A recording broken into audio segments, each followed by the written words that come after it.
Et pourtant, ça se déroule chaque année à Cannes et ça fait un bout de temps que ça dure, non? Ah oui, vous savez, ça c'est Handel. Il a composé ça à Rome exprès pour accompagner les feux d'artifice qu'on découvrait à l'époque, arrivés importés de Chine. Alors c'est un feu d'artifice qui a lieu à Cannes. C'est un festival de feux d'artifice. Oui. Le plus beau festival de feux d'artifice au monde, c'est à Montréal. Mais le deuxième plus beau feu d'artifice au monde, c'est celui qui a lieu à Cannes, sur la Croisette, lors du mois de juillet. Mais c'est une compétition? Alors c'est une compétition. On sait, des gens envoient des vidéos au palais du tourisme à Cannes. Oui. On sélectionne sur vidéo Oui. et il y a 6 feux d'artifice. Le dernier est hors compétition. Et les 5 feux d'artifice au rythme d'un par semaine, ce sont 5 majestuosités extraordinaires dans le ciel de Cannes. Alors cette année avait été sélectionné pour concourir l'Azerbaïdjan, l'Argentine, la Pologne, la Grande-Bretagne et la France. Et il y a un jury qui est installé sur la plage et qui regarde et qui note. Mais le monde entier en bénéficie parce que la Croisette est noire de monde. La Croisette, parenthèse, les îles de Rhin qui ont déposé, vous savez, leur demande pour être cataloguées au patrimoine de l'UNESCO. Oui. Mais la plus belle vision, c'est quand vous êtes sur les bateaux un peu au large, vous oui, avez ça, en toile de fond la Croisette. Et vous sur le avez bateau ça. de la princesse Trubetskoy, c'est autre chose. Voilà, il faut être ami avec. Alors il y a avec, 6.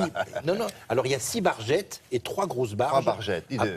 À partir desquelles est tiré le feu d'artifice. Et là, en l'occurrence, on a filmé le feu d'artifice depuis la terrasse du Martinez, hôtel somptueux. Et chaque année, c'est tiré devant un hôtel magnifique. Ce qui fait que le Martinez, après le Carlton, le Majestic, le Grand Hôtel.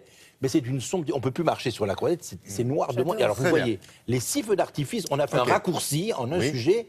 Les plus beaux moments des 6 feux d'artifice. Avec de la musique, n'oubliez pas. C'est pas simplement extraordinaire. Il y a une musique, soit c'est une création, soit il se sert de Handel, entre autres. Allez, alors on y les va. 6 feux d'artifice mélangés, donc à Cannes.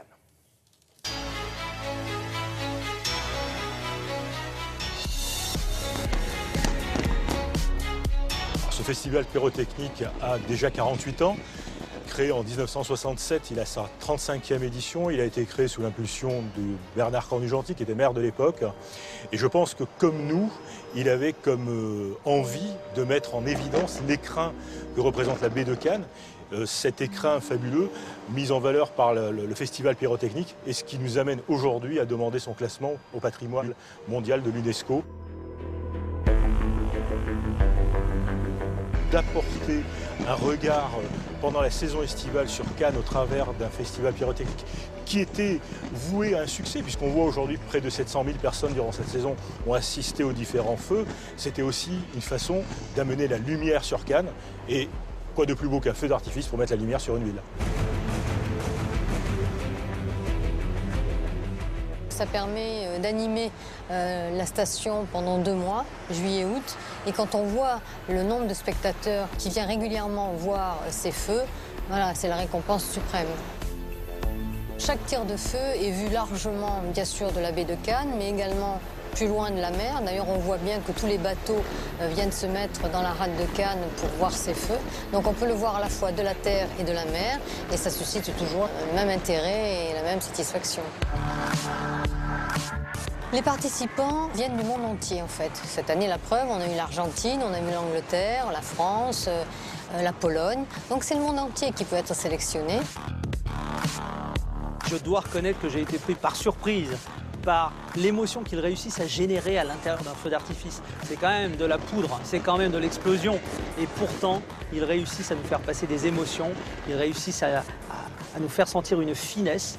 Par exemple, le gagnant cette année avait une approche quasiment cinématographique du feu d'artifice, dans sa composition de l'image, dans l'utilisation de l'espace, dans l'harmonie des couleurs qui étaient utilisées. Et donc pour moi, c'était une découverte. Et je pense que ça va d'ailleurs changer ma façon d'utiliser les feux d'artifice dans mon métier. Ici, ce qui est important, c'est de voir ce spectacle dans le ciel, sur la mer, et derrière d'avoir la baie de Cannes, les étoiles, les bateaux. C'est absolument incroyable. Il n'y a qu'ici que c'est comme ça. Ça me rappelle mon enfance, finalement. On a tous dans notre tête gardé cela. C'est quelque chose qui fait rêver. Et il faut surtout garder cette âme d'enfant pour regarder les feux.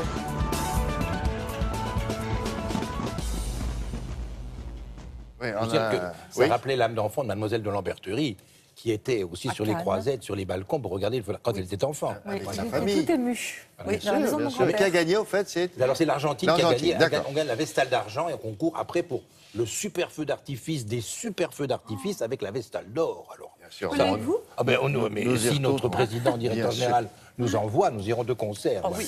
Vive le feu Merci d'artifice. beaucoup. Au revoir.